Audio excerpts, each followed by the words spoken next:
কেমন থাকবে?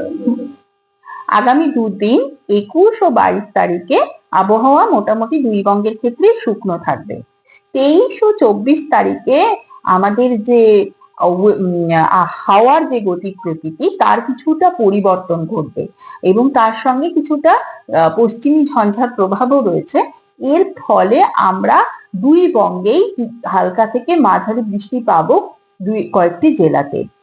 23-24 তারিখে এই ঘটনা ঘটার পরে 25, 26 ও 27 তারিখ মোটামুটি আবার শুকনোই থাকে। আর 23-24 তারিখে এই যে ময়েস্টার ইনকাশন বে অফ বেঙ্গলের দিক থেকে আর তার সঙ্গে পশ্চিমী ঝঞ্ঝা এর প্রভাবে যে কয়েকটি জেলাতে বৃষ্টি হওয়ার সম্ভাবনা রয়েছে, তার সঙ্গে দক্ষিণবঙ্গে কয়েকটি জেলাতে বজ্রবিদ্যুৎ সহ বৃষ্টিরও সম্ভাবনা রয়েছে। এবার আমি স্পেসিফিক্যালি জেলাগুলি বলছি। 23 তারিখে বিক্ষিপ্তভাবে বা দুই এক জায়গায় বৃষ্টির সম্ভাবনা দক্ষিণবঙ্গের ক্ষেত্রে দার্জিলিং, কালিম্পং ও জলপাইগুড়ি জেলাতে, এবং 24 তারিখও তাই।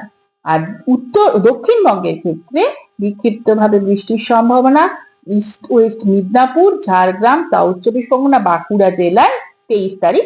আর 24 তারিখ east West Midnapore, Jhargram, south 24 Pargana, north 24 Pargana, Kolkata, Howrah, Hooghly, বাকি জেলাগুলি মোটামুটি শুকনোই থাকে। আর তার সঙ্গে বজ্রবিদ্যুৎ সহ বৃষ্টির সম্ভাবনা 23 তারিখে দক্ষিণবঙ্গে ঝাড়গ্রাম, ইস্ট ওয়েস্ট মিদনাপুর, এবং 24 তারিখে south 24 Pargana, east West Midnapore.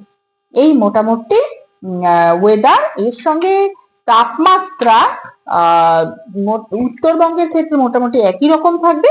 দক্ষিণবঙ্গের ক্ষেত্রে আগামী দুদিনে 2 ডিগ্রি তাপমাত্রা বাড়ার সম্ভাবনা রয়েছে। ন্যূনতম তাপমাত্রাটা 2 ডিগ্রি মতো বাড়ার সম্ভাবনা রয়েছে এবং তারপরে মোটামুটি একই রকম থাকবে। বেড়ে যাওয়ার পরে আর বাড়বে না বা কমবে না, এটা মোটামুটি একরকমই থাকবে। আর সর্বোচ্চ তাপমাত্রাটা দুই বঙ্গের ক্ষেত্রে মোটামুটি একই রকম থাকবে।